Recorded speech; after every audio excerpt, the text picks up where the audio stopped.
Welcome back. We have the Iowa State University Cyclones with us, number 2 in the East Regional. They're the Big 12 Conference Tournament champions, and they will play South Dakota State tomorrow at 6:35 p.m. The men's basketball contact is Ryan Workman. He's around. We'll have the head coach up here next. On the dais, we have Taman Lipsey, Keyshawn Gilbert, Robert Jones. We'll go right to questions. Thank you. Right on the aisle. Thank you. Taman, question for you. So being from Ames and coming to this tournament and watching these guys like Monte play growing up, and now you being that guy, what's it like? It's amazing. I kind of just take moments to soak it all in and just enjoy the moment and enjoy the experience with my teammates and coaches, and just understanding how big of an accomplishment it is to just get here, and then understand that we're trying to do more than just get here, really. So. For Keyshawn, you obviously won Big 12 Most Outstanding Player in the tournament. What was working for you so well in those 3 games? I say just making the right play at the end of the day. You know, my teammates haven't trusted me, us playing for each other, and just us feeding off of our defense.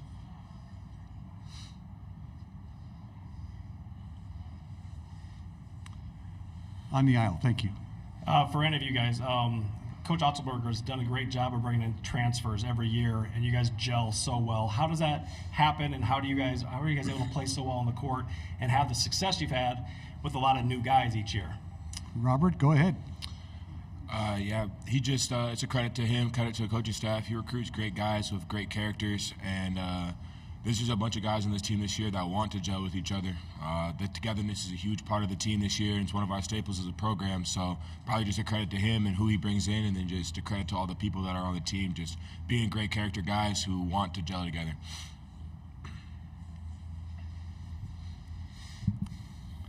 All right, before we take this question, let me remind you, you cannot tape these proceedings with your cell phone or any other device.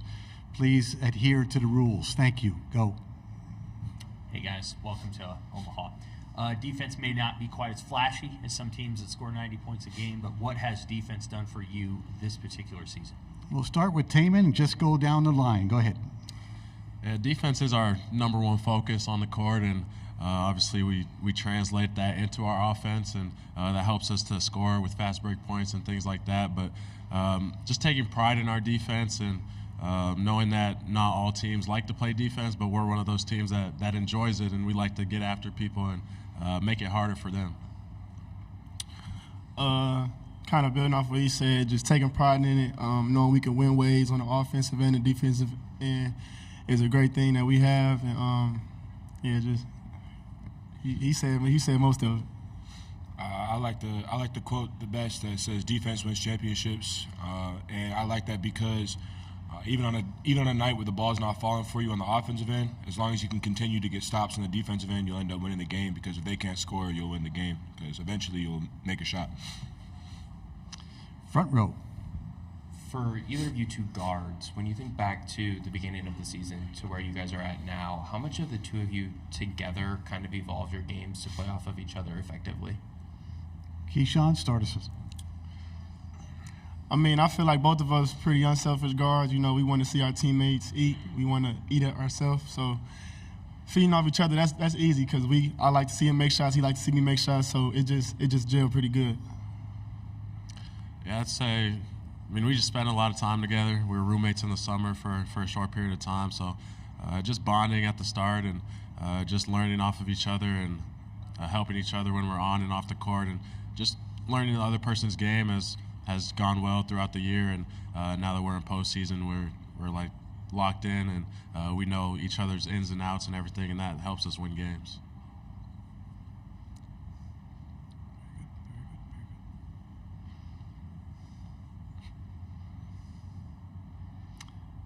Left-hand side, thank you. The phrase "under the radar" is sometimes overused, but I feel like in some cases you guys are. I'm not. How well do you think people know you, and how much of a name do you think you can make for Iowa State over the next month? Robert, you're first, and we'll go to Keyshawn next. we like the term under the radar here. We like to be the underdogs. We like to be the team that people doubt just because we like to prove people wrong. We like to get after anybody who's put in front of us, and it doesn't matter what the name says on the jersey. We're going to bring physicality. We're going to bring that toughness to the game that a lot of people haven't seen. Can you repeat that question?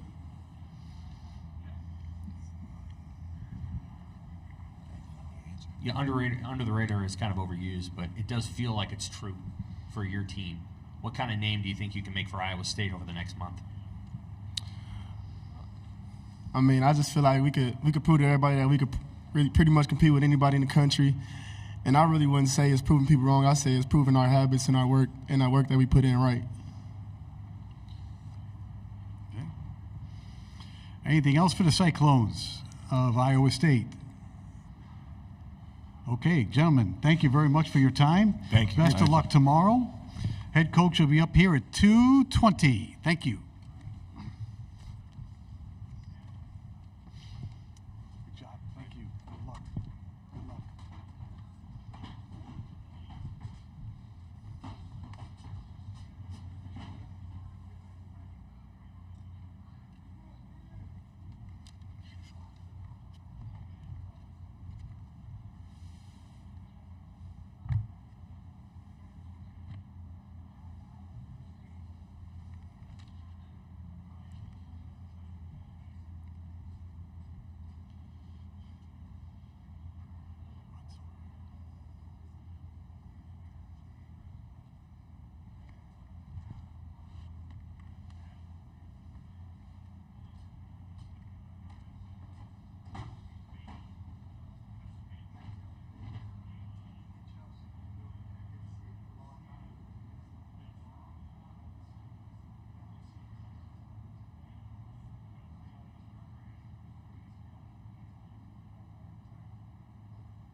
As advertised, the head coach of the Iowa State University Cyclones is with us. We're going to ask TJ to make a statement about his team and about being in Omaha, and then we'll go to questions. Coach? Yeah, it's certainly great to be here in Omaha. Just an awesome city, awesome venue, and place to play. As far as our team goes, we've got a terrific group of young men. Really proud of the hard work that they do and the daily habits that they build throughout the course of the season. And they're a group that is really together and connected. And you get to this time of the year and you want to focus on what's in front of you, and we'll certainly do that. But more than even any of the games, I'm proud of the young men in our program and how they represent our university. First question's right here on the aisle. Hi, TJ. Mark Ovenden from Dakota News Now in Sioux Falls. Used to cover you there. No, but certainly would it be fair to say nobody knows how, as a 2 against a 15, nobody knows how more than how dangerous South Dakota State could be than you, because you coached there. Yeah, they're a very well-coached team. Coach Henderson, their staff, do an unbelievable job. They've won 8 games in a row. They're a team that can really space the floor. They've got veteran guards and guys who have been there. They have tremendous pride in their program. They're a group that has played, as I mentioned, their best basketball of late. And you know that the young men in their locker room chose to go there because they wanted to win, that they were competitors. That's why they picked to go there. So we are very aware of what a great team they are, how well coached they are. And that's something that, certainly doesn't, as having the experience I had there, it's certainly something that you're well aware of. David Brown, Miko Sports. Good to see you again, TJ. Obviously, the calling card for you guys this season has been defense, second in the nation in turnovers forced. When you think back to maybe even your first year at SDSU and some of the struggles you guys had defensively, this is a two-parter. Why is your team this year so good? And as a coach, defensively, and as a coach, how have you kind of developed your philosophy to make your players play the best defense possible? Our team has done well defensively because when they came in June, they're very coachable. They're very receptive to how hard you need to play, how committed you need to be if you want to be successful. They're very connected so that when something doesn't go our way, somebody else makes up for it. They've got each other's back. They take a tremendous pride on generating turnovers and turning that into offense for our team. So it's a credit to their character, it's a credit to their effort, and it's a credit to their connectedness, because we make mistakes and guys have each other's back and cover up. The second part of your question in terms of evolving your coaching philosophy, for me, very fortunate we came in with the Jackrabbits at South Dakota State. Coach Nagy had done a terrific job building habits. We were fortunate to have Mike Dahm, who is one of the truly elite frontline players in all of college basketball. As we evaluated the program and the great job Coach Nagy had done before, it was important to lean into the strengths that Mike had and to cultivate an offense that allowed him to be at his very best. And so we continued to try to do that while we improved our defense. At Iowa State, when we came in at the onset, it was important that we develop our defense and then cultivate our offense and move it forward with that. So what you've seen is a group of guys who do the effort-based things, who embrace the hard work, who love the daily habits, and we're continuing to move forward offensively. And fortunate that, felt like last weekend, Thursday was our best game of the year, then Friday was our best game of the year, and then Saturday was our best game of the year. So the young men in our program are playing for one another, and we're going to continue to lean in to those strengths on both sides of the basketball as we move our program forward. Right here on the inside aisle, then we go there. Matt Zimmer, Sioux Falls Live. TJ, what was your reaction when you found out who you were playing? Was there a sense of, hey, this will be fun, I'll get to see some old friends, or was there a little bit of, oh boy, now I have to answer a bunch of questions about playing South Dakota State? No, I knew I'd get to see you, Zim, which was a huge highlight for me. But look, at the end of the day, tremendous gratitude and thankfulness to Justin Sell and the opportunity that he gave for my family and I to lead the Jackrabbits program. Eric Henderson's been one of my best friends on earth for 20 plus years. Had opportunity to coach, Brian Peterson at Iowa State and recruit him there and have tremendous confidence and belief in him. So there's a lot of people that we really care about. There's a lot of gratitude and thankfulness that we have. At the same time, the group that we have and what we've invested in our team, they're focused. And we have a focus on the opportunity that's in front of us. And at 6:35 p.m. tomorrow, we're going to aim to be at our very best. So certainly appreciative of the experiences and a lot of great friends, but fortunate to be coaching a group that has the focus and determination that our group does to be ready to be at our best tomorrow night. Hey, TJ, in your time here at Iowa State, you've done a great job of bringing in transfers and getting them to gel and play pretty quickly and have success doing that. What's the secret formula, how you've been able to do that with a lot of guys that haven't seen each other until each year playing with each other? Our coaching staff does a phenomenal job evaluating the character of the young people that we bring into our program. It's really important to me that everybody understands on the way in what the standards, the discipline, accountability will be on a daily basis, and that they will be held to that every single day. Our program's not for everybody. We're not a program that, as the transfer portal opens, there's not 10s and 20 and hundreds of guys that we look at. We're very specific in the work habits we look for. We look for young people that have handled adversity well. We look for young people that really want to develop each and every day. And so I think when you bring in the right people and you hold them to the standards, and then they hear from those that have been here that it works because it worked the year before and it's going to work the next year, now you start to have, young men in your program who are helping lead that cause and that charge. So we've just been fortunate to evaluate the character and the work habits of the guys that we bring in, and we'll continue to be very mindful of that.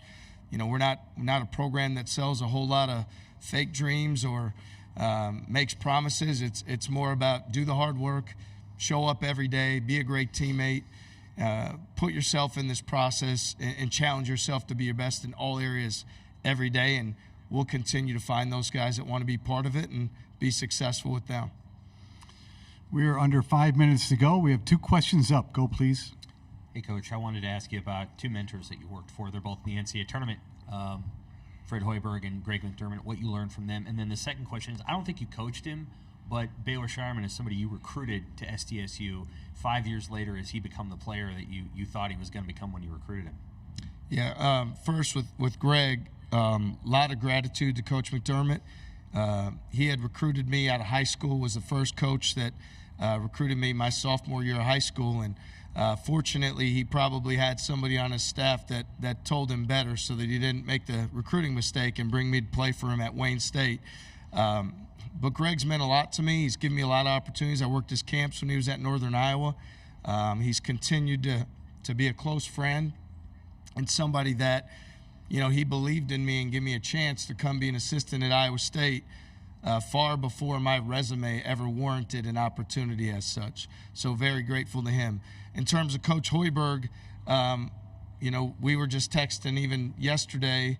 Again, Fred is extremely intelligent offensive basketball mind, a guy that very cerebral, gets his teams to play with purpose, share the basketball, play for one another. So learned a tremendous amount, and we're still close friends today as well. So both of those guys mean a great deal to me, and I'm very appreciative to them for what I learned, and then also for them giving me the opportunities as a coach to grow and continue to develop. With Baylor, certainly saw something special in him. His ability to pass the basketball and competitive spirit are really at a high level. And yet at the same time, I'll give Coach Henderson a lot of the credit. He did the majority of the legwork, recruiting him, identifying him, and evaluating his abilities. Certainly we're excited to have him be able to come play for us. Would have loved the chance to coach him, and proud of him on how he's continued to work and all the successes that he's had, because I know he's dedicated himself and he's really worked for it. Matt Mims is kind of the last holdover here from the guys that you recruited to play at South Dakota State. Will that have a big smile on your face tomorrow when he takes the floor to see him get this chance in his last year? Yeah, I'm really, really proud of Matt. I mean, that first year he came in and redshirted for us, and we knew that he was an energy giver. He was, as a point guard or a lead guard, he's one of those guys that makes everybody around him better, and he just knows how the game's supposed to go. He's a terrific competitor. He's a phenomenal young man. So it was an honor watching him pour into his teammates every day, to be there on that journey with him, and then for him to continue to have this experience, excuse me, and to go out, having this opportunity in his last season. Really happy for him. Back row on the left. Thank you. Hey TJ, Peter Burtnett, Daily Nonpareil here in Council Bluffs. Question about the fan environment that you expect. I know one of the phrases that's been thrown around is Hilton West, and I know the Cyclone fan presence was huge down in Kansas City. Can you just talk about the impact that has and what you expect from the Cyclones faithful? Yeah, I mean, it's truly amazing. To be a Cyclone every day is very humbling, because you know that the passion, enthusiasm, investment that our fans make every single day, it's inspiring. It elevates our team to play at higher levels. To be able to play in Hilton Coliseum, the truly best home court atmosphere in all of college basketball, with such passionate fans, allows our guys to accomplish things that they're able to do because of that enthusiasm, that passion, that spirit. To have our fans show up for us in Kansas City the way that they did last weekend was something I'll never forget. The term Hilton South almost cheats what an amazing atmosphere and how much our fans showed up for us, and how thankful we were each and every single night. And that last night was phenomenal. So we know that they really care. We know that we've got a special team. We know that's been a winning combination for us this year when we've had our fans behind us, our guys at their best. And so excited. Whether the term is Hilton West, I don't know. But what I do know is really fortunate to have the best fans in all the country, and going to be excited tomorrow night to come out and see the support that we have behind us. Coach, thank you very much, and best of luck tomorrow. We have Cyclones and Jackrabbits tomorrow, 6:35. Up next is the Drake Bulldogs, student athletes at 2:50.